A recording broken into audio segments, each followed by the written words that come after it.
Take a look at these two cakes. Same flour, same sugar. Same amount of time to bake.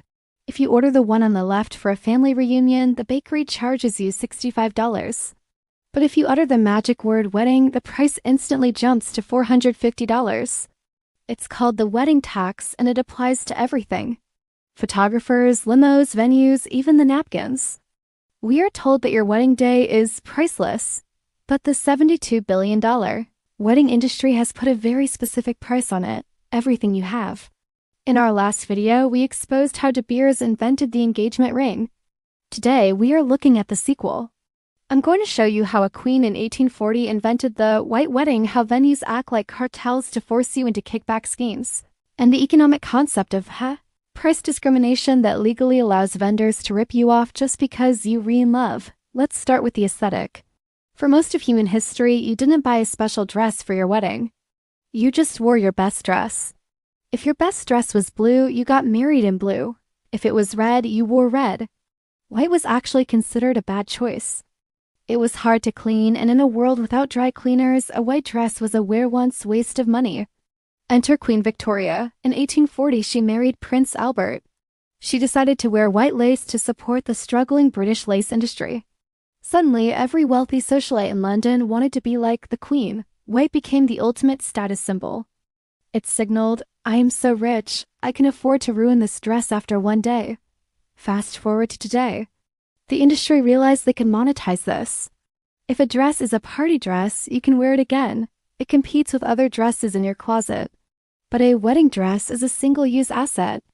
By forcing the cultural standard of the white dress, they ensured you have to buy a new, expensive garment that has zero utility the next day. They didn't sell you a dress. They sold you a costume for a one-day play. Now, let's talk about the math. Why does the word wedding triple the price? Economists call this price discrimination. Vendors know that for a corporate party, you have a budget.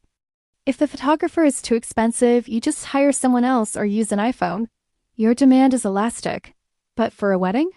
The industry has convinced you that it has to be perfect. If the photos are bad, the most important day of your life is ruined. Your fear makes you price inelastic. You will pay anything to avoid the risk of failure. Don't believe me? Consumer Reports did a test. They called photographers asking for quotes for a party.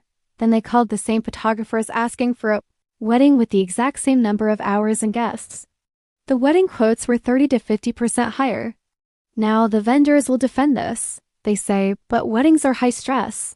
We have to deal with bridezillas, drunk uncles, and if we miss the kiss, we get sued. And that is true for the photographer. But does a limousine driver work harder driving a bride than a businessman? No. Does a chair rental company work harder delivering chairs to a wedding than a conference? No. Yet the markup remains. That isn't a risk premium. That is a tax on your emotion. But the markup is just the tip of the iceberg. The real money is made in the preferred vendor list. You book a venue. They hand you a list of approved caterers. They tell you, these are the only people allowed to cook here. Why? Is it quality control? Rarely. It is usually because those caterers agreed to pay the venue a 10 to 20% commission on your bill. It's a kickback. If the catering bill is $20,000, the caterer is quietly sliding $4,000 back to the venue owner.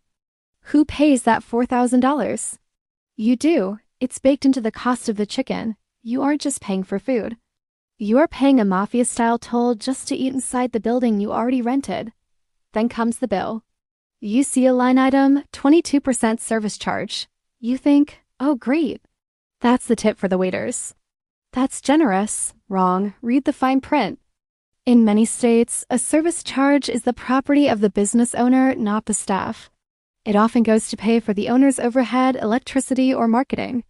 The waiters might never see a dime of it. So you pay the 22%, and then you still have to tip cash on top. You are double paying for the service. Let's look at the food. If you go to a nice steakhouse, a filet mignon dinner is maybe $60. At a wedding, you are often paying $150 to $200 per head for mass-produced rubbery chicken. Why? Because the industry prices everything by the person. They know that once you sign the contract, the only variable is the guest count.